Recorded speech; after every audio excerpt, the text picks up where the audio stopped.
पूरे देश में कोरोना कोहराम मचा रहा है। घातक विषाणु की सेकेंड वेव लगातार लोगों को अपना शिकार बना रही है। लेकिन इसी बंगाल से ऐसी खबर सामने आई है कि कोरोना वायरस मासूमों के लिए भी बड़ा खतरा साबित हो रहा है। कोलकाता समेत बंगाल के अलग अलग इलाकों में बच्चों के कोरोना संक्रमित होने की खबरें सामने आ रही हैं। तो क्या अब नौनिहालों का सबसे बड़ा दुश्मन बन गया है कोरोना? आप खुद देखिए बंगाल से हमारे संवाददाता अभिषेक उपाध्याय की ग्राउंड रिपोर्ट। मोदी मोदी मोदी मोदी।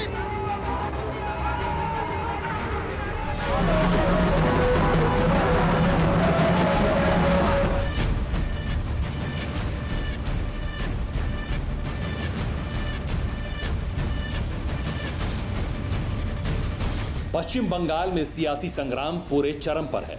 रैलियों और जनसभाओं के शोर से पूरा बंगाल गूंज रहा है, लेकिन दूसरी तरफ कोरोना का खतरा भी बढ़ता जा रहा है। पूरे देश में कोरोना की सेकेंड वेव कोहराम मचा रही है।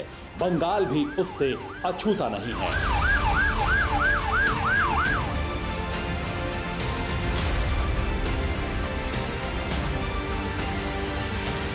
बंगाल में इलेक्शन जारी है, लेकिन यही इलेक्शन राज्य में कोरोना वायरस के विस्फोट की जमीन तैयार कर रहा है।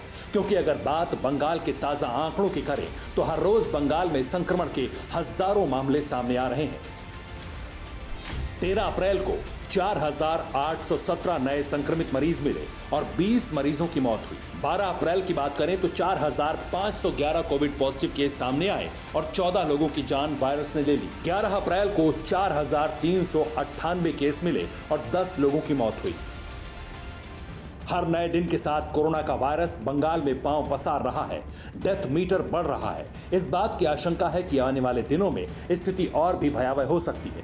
लेकिन इसी बीच बंगाल से एक ऐसी खबर सामने आई जो बेहद सन्न करने वाली है।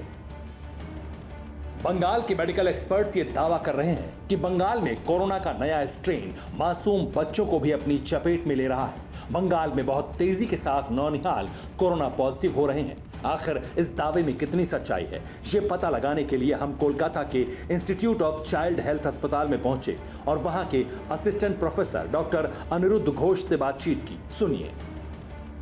कोरोना के बारे में हम लोग जैसे जानते हैं कि एडल्ट पेशेंट जो हैं उनके हिसाब से बच्चे कम सिम्टोमेटिक हैं। इतने दिन हम लोग का मानना था कि ये कम सिम्टोमेटिक है, बच्चे ज़्यादातर बुखार लेके ही रहते हैं। कुछ बच्चों में डायरिया वगैरह पिछले साल भी हम लोग देखे थे, लेकिन इस साल में जो होता है कि बच्चों में बहुत ज़्यादा डायरिया, निमोनिया, ये सब का प्रॉब्लम बहुत बढ़ गया है।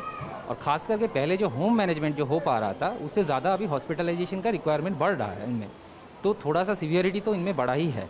हाँ, और जो इंक्रीजिंग नंबर ऑफ पेशेंट्स जैसे हो रहे हैं जनरल पॉपुलेशन में जितने बढ़ेंगे उतने तो घर में बच्चों को भी ज़्यादा इफेक्टेड होगा। तो उनमें अगर हॉस्पिटलाइजेशन का रिक्वायरमेंट बढ़ता है तो पूरा हेल्थ सिस्टम के ऊपर दबाव तो बढ़ेगा। कोरोना की फर्स्ट वेव में बच्चों के संक्रमित होने के मामले बेहद कम थे, लेकिन इस बार वायरस का बदला रूप पहले से ज्यादा खूंखार है। सबसे ज्यादा हैरानी की बात यह है कि वायरस के लक्षण भी पूरी तरह से बदल चुके हैं।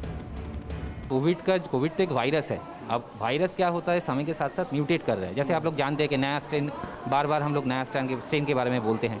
तो शुरू में जो नया स्ट्रेन था उसमें हम लोग को इतना फ़र्क नज़र नहीं आया, लेकिन अभी जैसे हम लोग देख रहे हैं कि नया स्ट्रेन से ही वजह से ही है या दूसरे कोई कारण से है, हम लोग को अभी तक नहीं पता है, लेकिन सीवियरिटी ऑफ डिजीज़ बच्चों में बढ़ रहा है।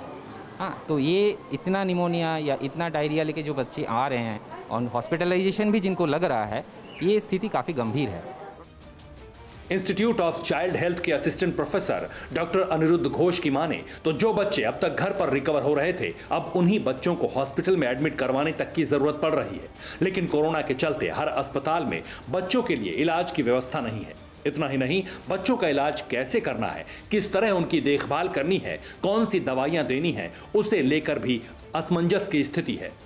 बड़ी बात है कि हॉस्पिटल की बड़ी समस्या है। एक कोलकाता मेडिकल कॉलेज है जहां पर बच्चों को एडमिट कराया जा सकता है, बाकी जगहों पर आइसोलेशन वार्ड है और यहां से वहीं रिफ़र कर देते हैं और वहां पर बिस्तर की संख्या सीमित है और ये संकट है नौनिहालों के सामने। बच्चों में कोरोना की इस भयावहता को देखते हुए कोलकाता में डॉक्टर्स ने एक संस्था बनाई है जिसे नाम दिया गया है प्रोटेक्ट द वॉरियर्स। ये संस्था राज्य सरकार से बच्चों की खातिर अलग इलाज और अलग कोविड मैनेजमेंट प्रोटोकॉल की मांग कर रही है, क्योंकि ये खतरा आगे चलकर और भी भयावह हो सकता है। कई जगह से म्यूटेंट स्ट्रेन आया है, तो म्यूटेंट स्ट्रेन की वजह से अभी सिर्फ एजेड पेशेंट्स का नहीं हो रहा है, बच्चा लोगों के अंदर भी कोविड का एक संख्या तो बढ़ गया है, बहुत ज़्यादा ही बढ़ गया है। ये पहली बात है। दूसरा बात है कि कोई कोई स्कूल में बच्चा लोगों को मतलब स्कूल खोल गया था कोई कोई जगह पे, और कोई कोई जगह पे बच्चा लोग बाहर खेलने भी लगे थे, बाहर मिक्स भी करने लगे थे, जैसे पहले लॉकडाउन में नहीं हुआ था। तो ये दो कारण के वजह से हमको लगता है कि मार्च के एंड से जितना भी कोविड केसेस पश्चिम बंगाल या इंडिया में हो रहा है उसमें बहुत ज़्यादा, एटलीस्ट हमको तो लगता है 1/4 to 1/3 of the patient involved in West Bengal. अभी तो हम लोग को ऐसे भी हो रहा है कि पीडियाट्रिक वार्ड में maximum patient COVID infected patients ही हो रहा है। ज्यादातर बच्चों में डायरिया, निमोनिया और सांस की तकलीफ जैसे सिम्टम सामने आ रहे हैं। वहीं बच्चों में पोस्ट कोविड इन्फेक्शन का असर भी तेज हो रहा है। ऐसे में जल्द ही बच्चों के इलाज के लिए कोई पुख्ता कदम नहीं उठाया गया तो खतरा और बढ़ सकता है। कोरोना का नया स्ट्रेन बच्चों के लिए भयावह साबित हो रहा है। केसेस ज़्यादा आ रहे हैं, बच्चों का एडमिशन ज़्यादा ज़रूरी हो गया है। जो बच्चे घर पे ठीक होते थे उनको हॉस्पिटल में लाना पड़ रहा है, और जो सामान्य सी तकलीफ़ें थी वो तकलीफ़ें भी ज़्यादा बढ़ रही हैं। तो कोरोना का ये जो नया अटैक है ये बच्चों के तौर पर आप यूँ समझिए कि पीढ़ी के लिए एक बड़े खतरे के तौर पर सामने आया है। कैमरामैन चेतन शर्मा के साथ अभिषेक उपाध्याय, इन भारतवर्ष, कोलकाता। न्यूज़ टॉप 9 रोज सुबह 7 बजे और शाम 7 बजे सिर्फ TV9 भारतवर्ष पर।